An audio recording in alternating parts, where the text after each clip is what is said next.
Hello friends, welcome back to our channel. இன்னைக்கு நம்ம சேனல்ல குழந்தைகளுக்கு சளி பிடிச்சா என்ன பண்றது அப்படினு சொல்லி நிறைய பேருக்கு தெரியாது. வீட்ல பெரியவங்க இருந்தா கண்டிப்பா உங்களுக்கு தெரியும் எப்படி பண்றதுன்னு சொல்லி கொடுப்பாங்க. பட் நிறைய பேர் இப்ப கப்பிள்ஸ் தான் வீட்ல இருக்காங்க. சோ அவங்களுக்கு எப்படி பண்றதுன்னு தெரியாது. உடனே குழந்தைகளுக்கு சளி இருமல்னாலே உடனே ஹாஸ்பிடலுக்கு தூக்கிட்டு போவாங்க. சோ அதுக்கு போறதுக்கு முன்னாடி இந்த மாதிரி ரெமெடிஸ்லாம் செஞ்சு பாத்தீங்கன்னா உங்களுக்கு கொஞ்சம் யூஸ்ஃபுல்லா இருக்கும். குழந்தையோட சளியும் கொஞ்சம் குறைஞ்ச மாதிரி இருக்கும். சோ அதனால இந்த ரெமெடிஸ்லாம் ட்ரை பண்ணி பாருங்க. இது உங்க வீட்ல 6 மாசத்துக்கு மேல குழந்தைங்க இருந்தா தாராளமா இத செஞ்சு பார்க்கலாம். இந்த வீடியோ உங்களுக்கு ரொம்ப ஹெல்ப்ஃபுல்லா இருக்கும்னு நினைக்கிறேன். 5 ரெமெடிஸ் நான் செஞ்சு காமிக்க போறேன். கண்டிப்பா யூஸ்ஃபுல்லா இருக்கும். வீடியோ ஸ்கிப் பண்ணாம முழுசா பாருங்க. ஃபர்ஸ்ட் நம்ம கசாயம் செய்யறதுக்கு என்னென்ன பொருள் தேவைன்னு பார்த்தலாம். சீரகம் 1 ஸ்பூன், மிளகு எடுத்துர்க்கேன், கற்பூரவள்ளி இலை 4 இலை எடுத்துர்க்கேன், துளசி எடுத்துர்க்கேன், இஞ்சி நல்லா தோலை செதுக்கிட்டு துருவி வச்சிருக்கேன், பூண்டு 1 பல் எடுத்துர்க்கேன். ஸோ இது எல்லாமே எப்படி செய்யறது அப்படின்னு சொல்லிட்டு பார்க்கலாம் இப்போ. ஸோ ஒரு பாத்திரத்தை வச்சு நான் அதில் 2 டம்ளர் தண்ணி ஊற்றுறேன். ஃபர்ஸ்ட்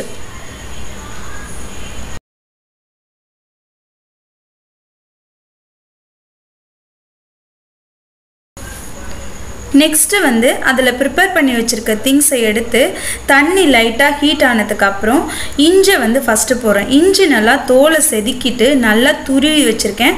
ஸோ அது ஃபுல்லாக அதோட எசன்ஸ் இறங்கணும் அப்படிங்கிறதுனால இந்த மாதிரி பண்ணியிருக்கேன். நெக்ஸ்ட் ஒரு 15 to 20 மிளகு நான் எடுத்திருக்கேன். நல்லா அதோட எசன்ஸ் இறங்கணும் அப்படிங்கிறதுனால தான் நான் இத்தனை மிளகு எடுத்திருக்கேன். ஸோ நல்லா கொதிச்சதுக்கு அப்புறம் சீரகமும் போட்டுறேன். அது கூட மிளகெல்லாம் போட்டு லைட்டாக கொதி வந்ததுக்கு அப்புறம் நான் ஒரு கார்லிக் மட்டும் நல்லா தட்டி தோலெல்லாம் எடுத்துட்டு ரெடி பண்ணி வச்சுருக்கேன். ஸோ அதை கொதிக்கிற தண்ணியில் போட்டுட்டேன். ஏன்னா அப்போ தான் அதோட எசன்ஸ்லாம் ஃபுல்லாக இறங்கும்னு சொல்லிட்டு. அதுக்கப்புறம் 4 கற்பூரவள்ளி இலை, இது ஓமவள்ளி இலைன்னு சொல்லுவாங்க, 2 பேர் இருக்குதுக்கு. ஸோ அந்த இலையை போடுறேன். அதுக்கப்புறமே நான் அந்த துளசி வச்சுருந்தேன், ரெடி பண்ணி 1 கைப்பிடி அளவு துளசி வச்சுருக்கேன். அதில் கருந்துளசி மிக்ஸ் பண்ணி வச்சுருக்கேன். ஸோ எல்லாத்தையும் போட்டு லைட்டாக கொதிக்க விடுறேன். ஃபஸ்ட்டு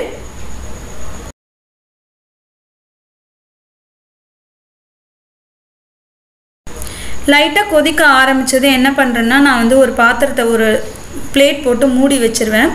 வச்சதுக்கப்புறம் கொஞ்ச நேரம் அது நல்லா கொதித்து அந்த 2 டம்ளர் தண்ணி ஊற்றுனது ஃபுல்லாக அரை கப் அளவுக்கு வந்துடும். அந்த அளவுக்கு ரொம்ப கொதிச்சு இருக்கும். ஸோ நல்லா கொதிச்சதுக்கப்புறம் இந்த மாதிரி ஒரு 1/2 கப்புக்கு வந்துருச்சு இந்த தண்ணியெலாம். அதை நல்லா ஒரு வடிகட்டி வச்சு ஃபுல்லாக வடிகட்டணும்.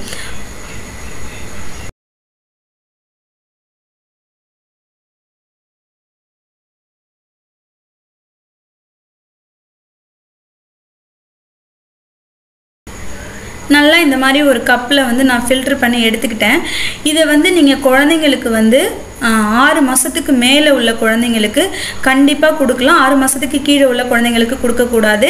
நான் 2 ஸ்பூன் தேன் இதில் மிக்ஸ் பண்ணிக்கிறேன். ஏன்னா ஸ்வீட் இருந்தால் தான் குழந்தைங்க சாப்பிடும். குழந்தைங்களுக்கு மட்டும் இல்லை, இது பெரியவங்களுக்கு கொடுக்கலாம்.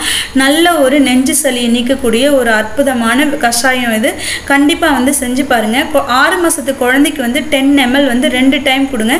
இதே கொஞ்சம் பெரிய குழந்தைங்களாக இருந்தால் நீங்கள் ஒரு அந்த டம்ளரில் 1/4 அளவு கொடுக்கலாம். ஓகே, ரெண்டாவது நம்ம பார்க்க போகிற ரெமெடி பூங்கற்பூரத்தை வச்சு செய்கிறது. இது பூங்கற்பூரம்னு சொல்லுவாங்க. நல்லா பெருசாக இருக்குது. இது என் குழந்தைக்கு நான் யூஸ் பண்ணி இந்த அளவுக்கு தான் வந்துடுச்சு. பெரிய கட்டியாக கொடுப்பாங்க. இதோட விலை 250க்கு நாங்கள் வாங்கினோம் கடையில். பெரிய கட்டியாக கொடுப்பாங்க. இதை நான் என்ன பண்ணிட்டேன்னா கொஞ்சம் எனக்கு தேவையான அளவு எடுத்துக்கிட்டேன். ஒரு 3 கற்பூரம் அளவுக்கு நான் எடுத்துக்கிட்டேன். அதுக்கப்புறம் 2 ஸ்பூன் நான் இந்த கோகனட் ஆயில், செக்கில் ஆட்டின ஆயில் வச்சுருக்கேன். ஸோ இது நான் என்ன பண்ணுறேன்னா கரண்டியில் வச்சுருக்கேன். ஏன்னா பாத்திரத்துலலாம் நம்ம சூடு பண்ணுறப்போ கை சுட்டுடும்னு சொல்லிட்டு இந்த மாதிரி கரண்டியில் கொதிக்க வச்சா கை நம்மளுக்கு சுடாதுன்னு சொல்லிட்டு நான் இந்த மாதிரி வச்சுருக்கேன். இப்போ நீங்கள் ஹீட் பண்ணுறப்போ சிம்மில் தான் வைக்கணும். நீங்கள் அதிகமாக ஹீட் பண்ணிட்டீங்கன்னா அந்த கரண்டி அந்த எண்ணெய் சேர்ந்து எரிஞ்சிடும். ஸோ எப்போவுமே இந்த மாதிரி எண்ணெய் அடுப்பில் வச்சு காய்ச்சிட்டிங்கன்னா கண்டிப்பாக ஹீட்டில் வச்சு மைல்டாக தான் காய்க்கணும். அது நல்லா கொதி வந்ததுக்கப்புறம் நம்ம அந்த கற்பூரத்தை போட்டு ஃபுல்லாக டைலூட் பண்ணிட்டு அதுக்கப்புறம் நல்லா வெதுன்னு இருக்கிறப்போ குழந்தைக்கு நெஞ்சில் தேய்ச்சோன்னா நெஞ்சு சளி எல்லாம் கம்மியாகும்.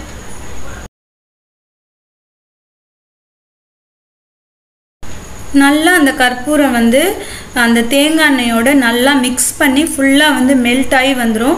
ஸோ அதை என்ன பண்ணுங்கன்னா ஒரு பாத்திரத்தில் வந்து மாற்றிட்டு, கிண்ணத்துலேயோ இல்லை வந்து பாத்திரத்துலேயோ மாற்றிட்டு, அது சூடாக இருக்கும், அதில் உடனே கை வைக்கக்கூடாது. லைட்டாக வந்து சூடு கம்மியானதுக்கப்புறம் வெது வெதுன்னு இருக்கும்.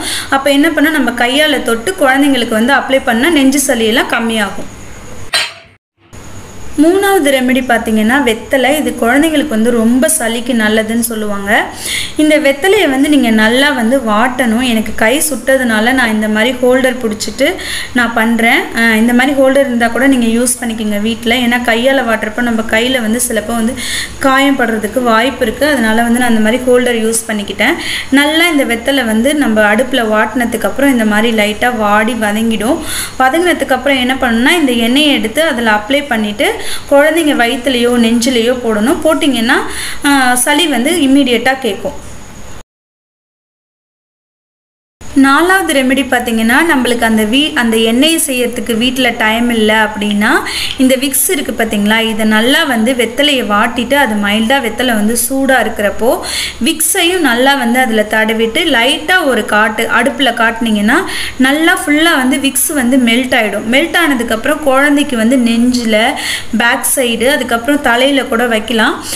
ஃபோர்ஹெட்டில் வச்சிங்கன்னா குழந்தையோட சளி வந்து இல்லாமல் போயிடும். அஞ்சாவது வந்து ரொம்ப சிம்பிளான ரெமெடி தான் இது வந்து. ஆனால் வந்து நம்மளுக்கு தொண்டை வலி, சளி, இருமல் அந்த மாதிரி இருந்தால் கண்டிப்பாக வந்து இதை கொடுத்தா அந்த த்ரோட் பெயின்லாம் சரியாகும். என்ன பண்ணால் ஒரு பாத்திரத்தில் வந்து நான் 1 டம்ளர் தண்ணி வச்சுருக்கேன். இந்த தண்ணி வந்து நல்லா கொதிச்சதுக்கப்புறம் 1/2 டம்ளர் தண்ணியாக வந்துடும். ஸோ அதை நான் எடுத்து ஒரு கிளாஸில் வந்து ஊற்றிட்டு ஒரு லெமன் வந்து 1/2 லெமன் வந்து கட் பண்ணி வச்சுருக்கேன். அந்த 1/2 லெமன் கட் பண்ணதை வந்து இந்த தண்ணியில் வந்து புழிஞ்சு விட்டு தேன் வந்து ஒரு ஸ்பூன் நல்லா எல்லாத்தையும் மிக்ஸ் பண்ணிவிட்டு குழந்தைங்களுக்கு வந்து ஒரு காலையிலையும் ஈவினிங்கும் வந்து ஒரு 10 ml கொடுக்கலாம். 6 மாதத்து குழந்தைங்களுக்கு. அதுக்கு மேலே உள்ள குழந்தைங்களுக்கு நீங்கள் வந்து ஒரு 20 ml 30 ml அந்த மாதிரி கொடுக்கலாம். மார்னிங் அண்ட் ஈவினிங் கொடுத்தீங்கன்னா குழந்தைங்களோட அந்த இருமல், அந்த தொண்டை வலி எல்லாமே சரியாக போகும். குழந்தைங்களுக்கு மட்டும் இல்லை, இது பெரியவங்களுக்கும் வந்து ரொம்ப நல்லது குடிக்கிறது. ஸோ வந்து நீங்கள் வந்து இதை ட்ரை பண்ணி பாருங்கள் எல்லாருமே.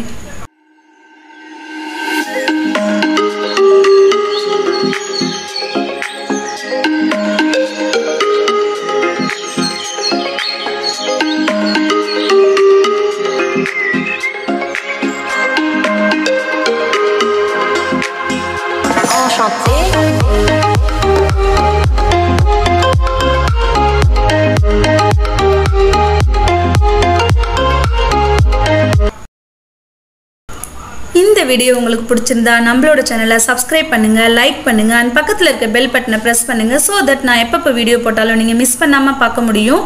மற்றும் ஒரு நல்ல இன்ட்ரெஸ்டிங்கான விலாகோட உங்களை சந்திக்கிறேன். அது வரைக்கும் பை பாய். தேங்க்யூ ஃபார் வாட்சிங்.